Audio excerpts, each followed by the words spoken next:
Vamos falar de spoilers de Matrix Resurrections agora? O que você acha? Vamos falar. E sabe uma coisa que tá me correndo desde que eu assisti o filme? Que o vilão do filme, na verdade, é aquele chefe lá do Monstros S.A., do primeiro Monstros S.A., que tá preocupado em fazer energia pra galera, com produtividade. É o chefe lá do Monstros S.A., cara. Eu acho que a gente tem que falar desses. A gente tem que falar desses spoilers de maneira não linear, porque o filme entrega algumas informações de maneira não linear. Exatamente. Sabe o que a gente pode fazer? Vamos começar pelo que as pessoas que são fãs de Matrix mais estão esperando. Por que carambas o Neo está enfiado naquela máquina de novo e de novo tá dentro da Matrix? O Neo e a Trinity. O Neo a gente pode até entender porque ele terminou o filme passado, entre aspas, vivo. Ele tava enfiado com os bagulhos. O corpo dele tava todo detonado, mas ele ainda tava vivo. A Trinity havia morrido, mas é aquela coisa, morreu, mas passa bem, né? A tecnologia inventaram uma máquina de ressurreição, Siqueira. Não exatamente uma máquina de ressurreição, uma máquina que consegue fazer o corpo pegar no tranco, né? A gente tem uma máquina específica no filme e que ele diz, olha, eu tava lá quando você apareceu, que é o Neil Patrick Harris. O Neil Patrick Harris, ele faz o avatar dessa máquina, que é chamado de O Analista pelo trailer, aliás, pelos créditos do filme. Que ele faz literalmente o psicólogo do Neo dentro da nova Matrix. E que o que aconteceu após a trégua entre os humanos e as máquinas? As máquinas sofreram uma escassez de energia e com escassez de energia, alimentação, etc., que é o que eles precisam para continuar existindo, veio um conflito entre as próprias máquinas. Sim. E esse analista aparentemente conseguiu trazer uma nova forma de energia que acaba trazendo mais... conseguindo alimentar melhor as máquinas. E uma dessas fontes de energia é justamente o Neo e a Trinity. Porque na hora que o Neo tava lá presente, fez aquele acordo com as máquinas, ele percebeu uma coisa. Esse cara é a anomalia das anomalias. Mas que ele não funciona sozinho. Ele precisa da Trinity para entregar o máximo possível. Agora, toda vez que eles tentavam colocar os dois juntos, dava problema. Porque eles ficavam muito poderosos juntos. Então, qual foi a solução que eles encontraram? Vamos colocar os dois juntos, mas não tão juntos assim. Vamos fazer com que os dois fiquem ansiando um pelo outro, e essa ansiedade vai acabar vazando para dentro da própria Matrix, vai acabar contaminando as outras baterias, os outros seres humanos, e vai dar mais energia pra gente do que antes. Então, o papel do analista ali é manter... Zone gera energia. Não exatamente é o friendzone, mas é o fato dos dois perceberem que existe alguma coisa errada com o mundo, mas não saberem exatamente o que é. É o desejo. É um desejo que eles não sabem o que é, que eles não conseguem colocar em palavras e que acaba fazendo com que os outros humanos também sintam isso. Eles perceberam que o desespero traz tanta energia quanto a esperança, mas eles conseguem canalizar esse desespero melhor. Então, é como eu falei que o vilão do filme é, na verdade, o chefe lá do Monstros S.A., porque é justamente isso. O objetivo do cara é conseguir o máximo de energia possível com os humanos que eles têm lá. Era arrancar isso, grito, é uma questão de consumo, é uma questão de ter o máximo possível e da indústria, entre aspas, ou seja, ele lucrar com o sofrimento humano. Existe a Lana tentou colocar essa metáfora, eu acho que ela não foi muito sutil nisso, certo? Sutil, e também não acho bem sucedida também, porque eu acho que na teoria é interessante. Esses engravatados, eles lucram. Os engravatados, que nunca são citados, que são os poderosos dentro do mundo das máquinas, eles lucram com o sofrimento e ansiedade humana, especialmente no plano digital. É uma mensagem bacana. Eu acho que a mensagem funciona. É uma mensagem muito atual, inclusive. Eu acho que é uma forma bem crítica de colocar o nosso consumo de informações digitais. Tem uma fala da Niobe, que é uma das poucas falas dela pra mim que funcionam, que é aquela questão de que você esquece quanto barulho a Matrix coloca no seu ouvido, e que eu acho que funciona também pro mundo real. Nesse sentido, eu acho que a metáfora funciona. Eu acho que o que a Lana tá querendo colocar funciona. O analista, ele não é um personagem tão interessante assim. O Neil Patrick Harris até tenta... E não sutil também, né? Nem um pouco sutil, né? Tipo... O Neil Patrick Harris tenta. Sabe, você vê ele tentando fazer com que ele seja um antagonista tão interessante quanto o Smith, mas ele não é nem tão interessante quanto o Smith que a gente vê no filme. E o pior que esse Smith que a gente vê no filme, eu gosto de Jonathan Groff. Então, mas eu ia te falar isso. Eu gosto do ator, mas não gosto do personagem. Porque esse Smith a gente já viu, ele já teve o arco dele. Esse é um problema de Resurrections pra mim. Eu sei que tudo é um ciclo, e eu acho que isso é muito melhor mostrado no trailer do que no próprio filme. Essa ideia de ciclo, de que as coisas se repetem, e elas se repetem e a nossa vida é assim, e é verdade. A gente, sem perceber, quando você olha pra trás, fala, caramba, quantas vezes eu passei pela mesma coisa? Tipo, eu aprendi e continuo passando. Mas eu acho que no filme, por exemplo, o Smith é um personagem que não agrega nada. Ele não traz nada.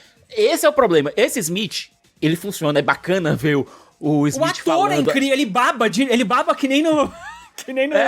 Funciona bem. Bota aí, Rogério, a cena dele lá cantando e babando lá no Hamilton. Hamilton. O ator entrega. Eu acho que poucas pessoas conseguiriam fazer o que o Hugo Weaving fez. E eu acho que a vaidade do Smith explica o fato dele ter mantido o corpo que ele ficou, sabe? Então existe uma explicação dentro da franquia pelo fato dele estar com um corpo novo. Teria sido bacana. Ele até fala assim, eu tô até mais bonito aqui, inclusive, será que eu não exagerei aqui nos meus olhos? Tipo, pois tem uma brincadeira, e aquela assim, coisa, é muito boa. Existe uma malevolência no Smith, sabe, que é deliciosa de ver. Eu não vou negar, a ideia da Alana / do analista de colocar o Smith como sócio do Thomas Anderson lá na empresa de videogames é deliciosa. É pra deixar ele ainda mais nervoso, né? Porque a ideia é essa. Não só isso, mas é porque a química dos dois é excelente. Os personagens funcionam bem juntos. Quando a Lana e a Lily criaram esses dois, eu não sei, cara. Existe uma coisa tão bacana em ver esses dois atuando juntos, ver esses dois antagonistas juntos, que é difícil ignorar o fato de que o Smith não tem agência nesse filme, ele não tem objetivo. O objetivo dele qual é? Continuar livre. E pra fazer o quê? E eu repito, o Smith é um personagem muito mais interessante do que o analista. Muito mais. Eu me delicio muito mais vendo o Smith na tela do que o analista, apesar do filme tentar colocar o Neil Patrick Harris naqueles momentos, tá, fazendo troça lá do discurso do antecessor dele, que era o arquiteto, dizendo que, enquanto o arquiteto fazia aqueles discursos blá blá blá blá blá blá blá blá blá blá, eu sou um cara que eu lido com sentimentos, eu não lido com fatos, eu não lido com números, eu lido com a alma humana. Porém, é um personagem que funciona melhor do que o arquiteto, mas o arquiteto não funcionava muito bem em Matrix já, sabe? Porém, esse eu acho um problema. Você tem personagens reclamando de outros personagens que ficam falando o tempo todo, e eles fazem exatamente isso. É o tempo todo um explicando mais ou menos pro outro, e aí, esse é um problema que eu acho que não tem tanto no primeiro Matrix. Reassistir pra poder assistir de novo o Resurrections, né? Reassistir, sei lá, pela terceira vez esse ano só, né? Basicamente. Rogério, eu assisti o primeiro Matrix em IMAX, cara, com o relacionamento que teve. Bicho, o filme não envelheceu nada. E é um filme muito menos prolixo, ele consegue falar horrores com poucas linhas de diálogo. Ele tem uns momentos, por exemplo, do Morpheus, explicando o que é Matrix, que funcionam perfeitamente com o conjunto da obra, que não é tão explicativo assim, né? Porque você tem ele explicando um momento e depois você vai ter vários momentos à frente com o Neo fazendo as maiores estripulias e que você entende por que ele tá fazendo isso, porque lá atrás, num diálogo, alguém falou alguma coisa. O problema é que a onda desse daqui é muito Revolutions e é o tempo todo, todo mundo contando tudo pra todo mundo o tempo todo e pra todos os personagens. Então fica uma sensação de barrigada, mesmo. Aquele momento no filme que você tem o Thomas, ele preso naquele ciclo com o pessoal criando um novo Matrix, e é outra coisa que a gente precisa colocar aqui. Isso é importante. Isso é importantíssimo. Você lembra quando a gente fez os vídeos aqui no Rapadura e que eu falei que eles vão utilizar o Matrix como um filme dentro do filme, como se a trilogia tivesse existido como filme? Eu quase acertei.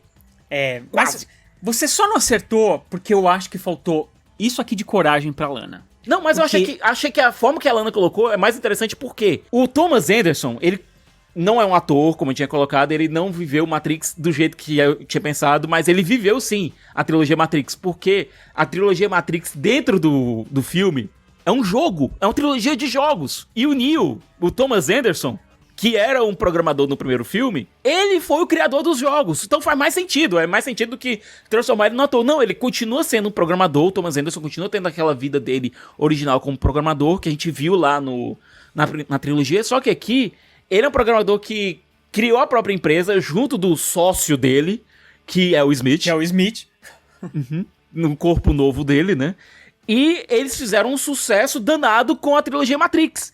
E o Thomas Anderson ele quer criar algo novo, um jogo chamado Binary, que tá estourando o orçamento, que é a matriz deles, que é a Warner.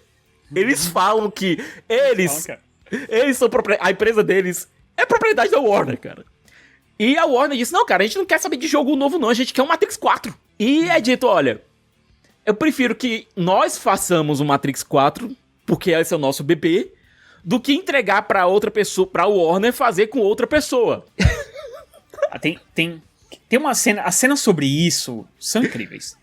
Porque aí você vai ter muito do looping do Neo passando por aquela situação toda de novo, e ele encontra a Trinity e ele não pode fazer nada, e aí ele tá passando por aquilo de novo, e aí ele precisa programar de novo. Cara, por isso que eu acho essa primeira parte do filme brilhante, e eu fiquei muito empolgado quando eu assisti e falei, cara, pra onde a Lana vai levar isso? Apesar que eu acho que ela seria um pouco mais corajosa se fossem filmes e se de repente o Thomas Anderson fosse, sei lá, um roteirista ou coisa do gênero, e aí ele, tipo, tivesse contando a própria história, porque eu acho que num jogo fica mais aberto, porque normalmente o jogo você joga do jeito que você acha que... Não, mas o jogo por mais que funciona, ele te leve Rogério, num caminho... na minha opinião, o jogo funciona por quê? Porque nós, os espectadores, também nos sentimos plugados à Matrix, sabe? Se sente mais dentro da história. Exatamente, então pra mim o jogo funciona. E o Neo, ele foi um avatar pra tanta gente, sabe? Teve tanta gente que se enxergou no Thomas Anderson, que eu acho que pra mim funciona, sabe? E tem tantos filmes, e tem tantos filmes que... E essa é uma outra coisa que ela joga também, que é o seguinte, cara, olha quanta gente a gente... tudo que foi feito de ação desde 1999 pra cá, baseado basicamente em Matrix.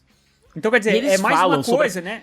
E eles falam sobre a questão do bullet time, que é um elemento dentro do filme. Que o analista, ele utiliza o bullet time justamente para quê? Para acelerar, para ficar mais rápido que todo mundo, para conseguir rebobinar a ação. E ele diz, olha, foi você que me deu a ideia. Foi você que me deu a ideia.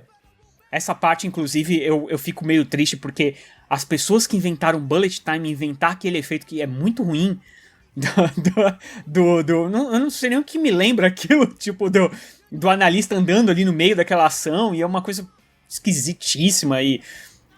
Mas eu acho que a ideia parece ser realmente visualmente estranha, porque é algo que tá fora do programa, que não deveria acontecer dentro do programa. Então, é aquela coisa, parece que eu tô passando pano pro filme, mas é porque eu encontro realmente... mas eu encontro realmente dentro da própria narrativa algumas backdoors para desculpas. E por falar em backdoors, a origem do Morpheu, do Yaya aqui, é bem diferente. Eu gostei disso. Por quê? Enquanto o Thomas tá preso dentro da Matrix, o subconsciente dele tá trabalhando para conseguir se libertar de algum modo. Existe uma vontade nele de se libertar. Então, meio que sem querer, sabe, ele pega o código antigo da Matrix e é falado que ele realmente pega código antigo para fazer algo novo. E ele cria um loop, um programa em loop, um jogo, basicamente. É uma demo. É basicamente uma demo. Ele cria uma demo pra... Que é justamente os primeiros 5 minutos do primeiro Matrix. A versão que ele cria do Morpheus é, na verdade, uma mistura do Morpheu com a skin do Agente Smith. Justamente pra ele passar por debaixo do pano e as máquinas não perceberem o que tá acontecendo. No momento que a Bugs entra dentro do sistema, hackeia o sistema e entra dentro dessa demo, o Morpheu criado pelo Neo, pelas lembranças que o Neo tem do Morpheu, começa a acordar. E ele percebe o que ele realmente é. Que ele é um mod, uma nova versão do Morpheu. Isso leva também para outro conceito que o filme consegue trazer muito bem, que é o fato que você tem máquinas e humanos trabalhando juntos. Que era o que o Neo e o Oráculo queriam lá nas continuações, em Reloaded Revolutions. Eles perceberam que a única forma das duas civilizações sobreviverem era junto. As duas civilizações trabalhando juntas. E isso meio que acontece. Essa civilização de Io, que a Niobe cria, é justamente isso. Humanos e máquinas trabalhando juntos. Você tem tanto programas quanto máquinas físicas realmente trabalhando juntas. Esse conceito é muito bacana, mas é pouco explorado porque, apesar do Morpheu estar lá, a gente vê o Morpheu, a gente vê algumas máquinas trabalhando trabalhando com humanos lá em Io. O problema é que, gente, a Niobe, ela tá totalmente perdida nesse filme. Ela não tem uma motivação única. As motivações dela mudam de maneira extremamente conveniente. Ela é um instrumento de roteiro. Em alguns momentos ela age como o Locke, que era o namorado dela lá em Reloaded Revolutions, e outras ela age como Morpheu. Não existe uma consistência na personagem. Pra mim, ela é o grande calcanhar de Aquiles do filme, porque não tem como resolver a personagem. E sem falar que a própria caracterização física é muito ruim. É muito ruim, né? Esse envelhecimento. Me lembrou muito aquele filme lá que... como é que era o nome? A Viagem? Em português? A Viagem, o Cloud Atlas. Que era o Cold Atlas, né? Que era aquele negócio, aquele envelhecimento, aquela maquiagem que você via. Fisicamente, pra mim, funcionou. O problema é que a Jada ela não vende também. A Jada... Não, as próteses funcionaram, mas a Jada não vende a Niobe 60 anos depois, sabe? A Niobe com 90 e poucos anos como generala lá. E, sim, sabe, não engrena. Eu gostei muito dos outros personagens que a gente viu lá na tripulação da Mnemosyne. Eu gostei da tripulação da Bugs. Eu gostei do fato da galera de trás dizer: você acha que ele é realmente o Neo? Realmente parece ser ele mesmo. Você não tem a impressão que ele vai levar a gente pra morte? Com certeza a gente vai morrer, né? Parece que os personagens eles têm essa consciência de que eles são personagens de fundo, sabe? Que eles estão realmente em risco. Sim, porque a gente não falou isso, né? Se passaram 60 anos desde que o Neo parou a guerra entre as máquinas e os humanos. Só que pra ele, aparentemente, o corpo dele não envelheceu tanto quanto... Nem o dele, nem o da Trinity, porque eles foram mantidos lá pelas máquinas lá. É uma desculpa pra né? Podiam ter feito a Niobe ficar também com a idade que ela tinha agora e acabou. E teria resolvido pelo menos. Não, mas eu acho que realmente precisava passar um pouco mais de tempo pra essas civilizações mudarem tanto, sabe? Tudo bem passar o tempo. Eu tô dizendo assim, já que inventaram essa desculpa pra não precisar envelhecer o Ken Reeves e a Carrie-Anne Moss, podiam ter feito também pra não ser também com ela e pronto. Uma máquina ajudou ela. E uma coisa que me incomodou também bastante, que é o seguinte... e isso talvez lembre um pouco o Segundo Renascimento, que é aquele curta que a gente falou sobre no vídeo sem spoilers, que a gente falou lá do Matrix, do Animatrix. A aparência, as máquinas, elas evoluíram, elas foram criadas à imagem e semelhança do ser humano, né? Então, quando você assiste aquele curta, ele mostra que são máquinas bípedes que ficam andando e fazem o trabalho dos humanos e tal, e com o tempo elas vão evoluindo. E a partir do momento que elas não servem mais aos humanos, elas vão evoluindo e elas se utilizam de formas que sejam mais... que vai economizar energia e elas vão conseguir fazer mais coisas. E essas formas, naturalmente, abundantemente encontradas na natureza, são formas de insetos. Então é por isso que elas se parecem com insetos. É uma maneira de conseguir utilizar melhor a energia e tudo mais. Porém, todavia contanto, as máquinas que ficam boazinhas neste filme, elas têm a aparência de golfinho... Elas têm a aparência de não sei o que lázinho, tudo bonitinho. E, tipo, elas perderam a essência a forma insectoide. Insectoide. Tem algumas então, assim, que... as formas delas são mais arredondadas, certo? Você tem algumas máquinas que mantêm a forma insectoide. Tem uma que parece o Baymax. Peraí. A gente tem algumas máquinas que mantêm a forma insectoide, como aquelas que estão na nave lá na nave da Bugs. Mas algumas têm uma forma mais de seres de oceanos. Parece que a ideia o design de produção é que não foi sutil. Ele quis colocar formas arredondadas e agradáveis para as máquinas boazinhas. Até mesmo aqui mantém uma forma insectoide, aquele bichinho lá. Que ele é redondo, ele é redondinho. Ele tem uma cara de golfinho. Ele continua sendo um inseto, mas um inseto mais arredondado. Enquanto as máquinas mais ameaçadoras, vilões, etc., mantêm aquela forma uma forma mais parecida com a que a gente viu na trilogia. E os programas, eles mantêm uma forma, entre aspas, humanoide, mas funcionando como se fossem uma impressora 3D, sabe, ambulante, para conseguir interagir com o mundo real. Que acho até uma forma bacana de eles manterem a forma que eles têm dentro do mundo digital, mas mostrar que eles não são exatamente humanos. Eu acho que foi uma saída bacana. Eu gostei da personalidade do novo Morfeu, porque ele não é um Ctrl-C, Ctrl-V do Morfeu.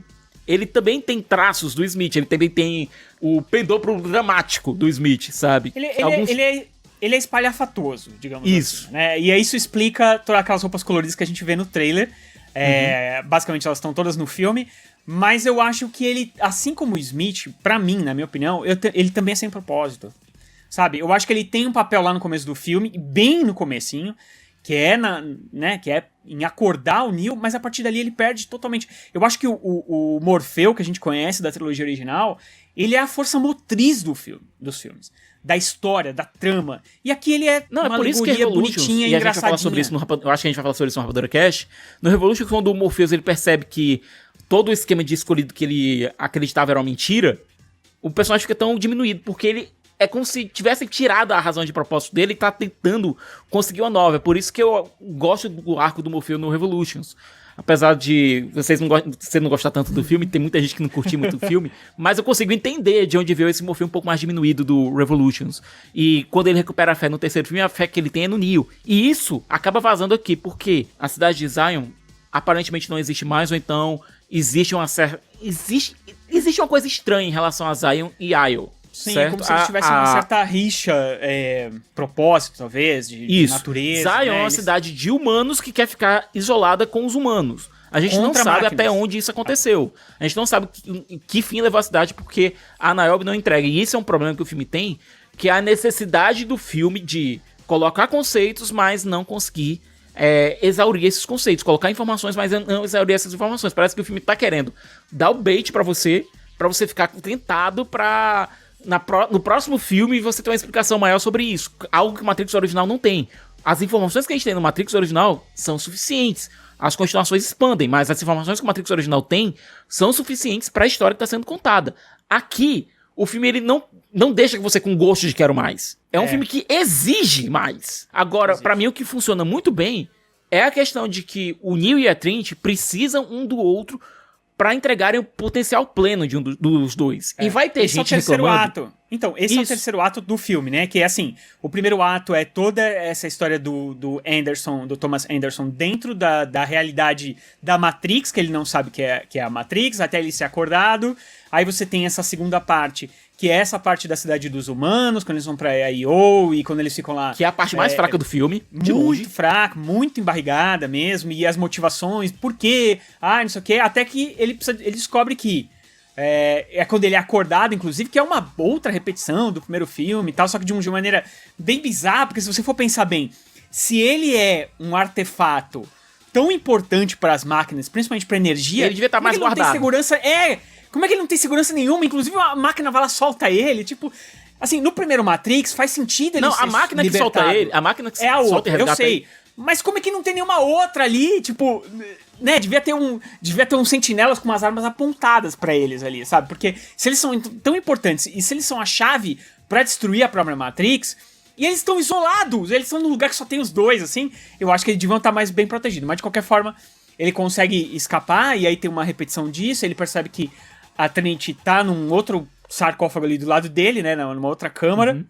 E que eles precisam arrumar um jeito de resgatá-los. E o filme, eu acho que o filme foi bem claro em relação a isso, porque a Bugs disse, olha, a gente não sabe como te soltar, porque agora aumentaram a segurança. Aí depois alguém diz, olha, a gente não sabe como soltá-la ainda. Como se desse, olha, vai acontecer a missão de resgate, o filme não quer perder tempo com isso, mas agora acaba perdendo tempo porque a gente vai pra Niobe e ela diz, eu não vou autorizar essa missão de resgate, eu não vou arriscar o que a gente tem, etc, etc. E depois aparece a Sati. E a gente tava certo quando a gente tava dizendo que a Priyanka Chopra era a Sati. O problema é, quando a Sati aparece, ela despeja mais um monte de informação pra gente que precisa de algum contexto que a gente não tem. Não, o pai dela no Matrix Revolution, no Reload, no Revolution, o pai dela é um programa desativado. De repente, agora o pai dela é o cara mais importante do mundo que criou uma máquina de ressurreição pros seres humanos, pra aproveitar o máximo de energia. Tipo...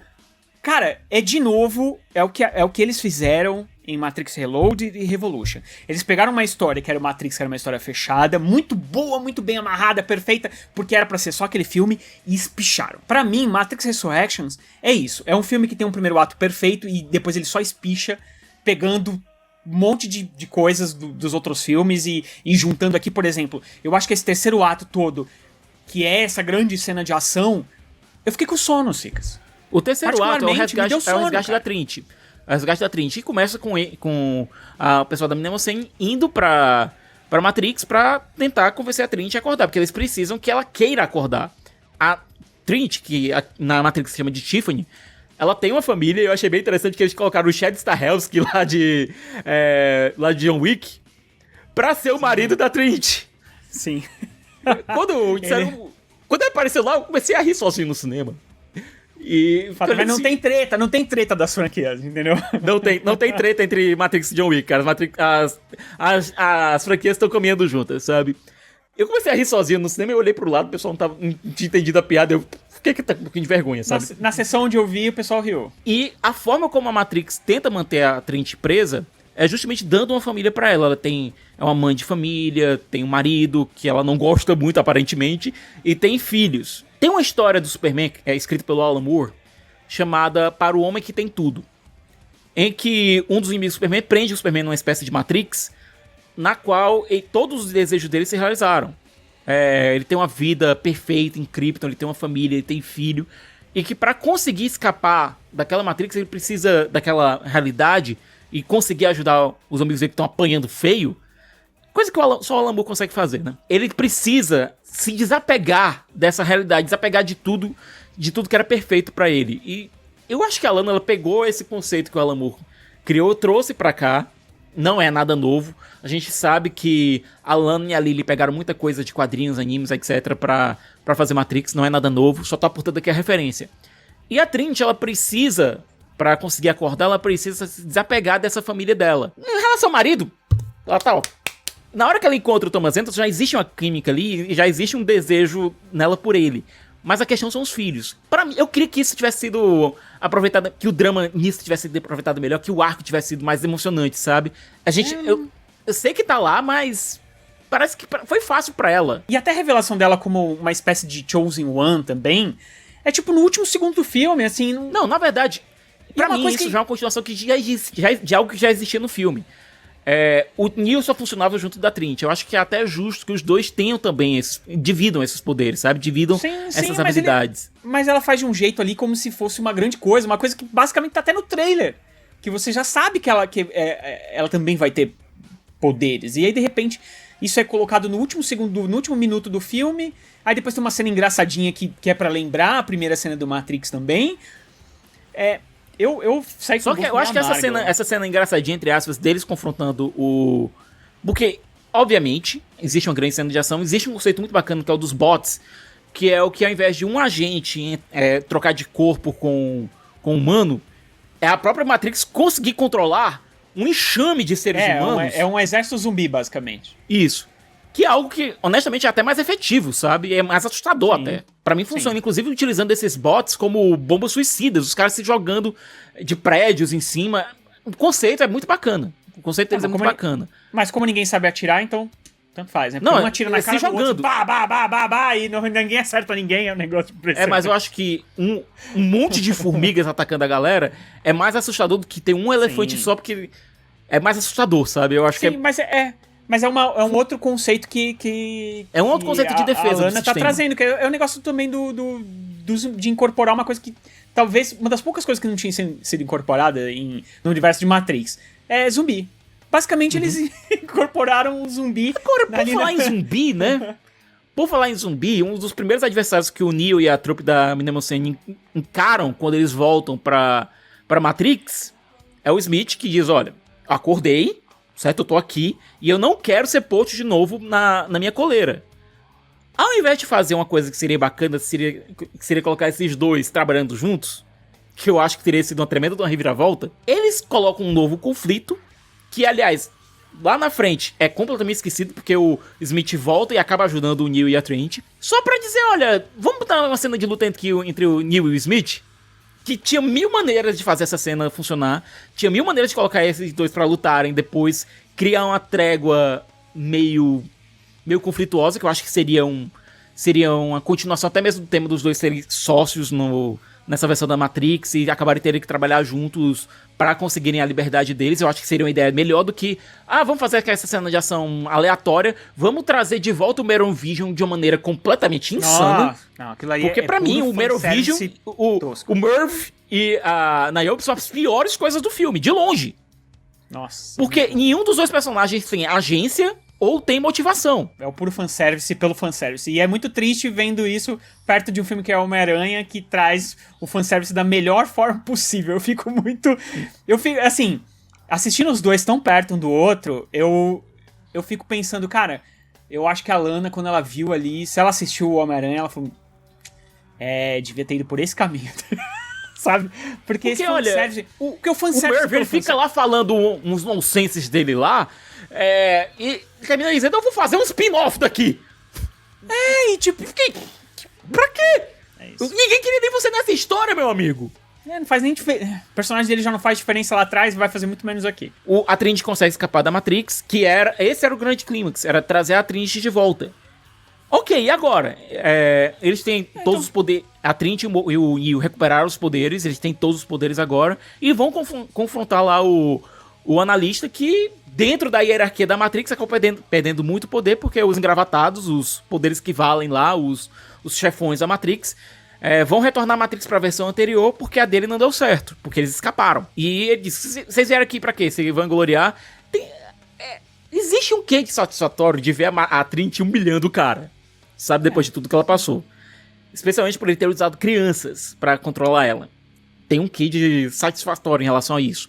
Mas pra grande trama de Matrix, a gente sente que não muita coisa aconteceu, sabe? Não andou nada, não andou pra lugar nenhum, porque a gente já viu esses personagens no Matrix original, o Neo ter despertado como o escolhido é algo gigantesco. Pensava, e você pensava, meu Deus, e agora? O que tipo, será que um dia vai ter uma continuação? Eu faço a comparação com o Star Wars Episódio 4. Na hora que o Luke Skywalker destrói a Estrela da Morte, o Império não acabou. Mas a gente viu uma tremenda vitória. A gente sentiu que houve alguma coisa. Aqui parece que foi uma missão muito pessoal pra resgatar a Trinity.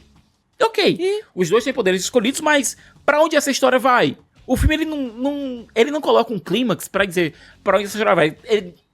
Novamente aquela questão, ele bota uma arma na sua cabeça e diz, a gente precisa de uma continuação pra saber pra onde essa história vai. Então, faça a gente ter uma continuação, sabe? Então é isso. Assistam Matrix Resurrection.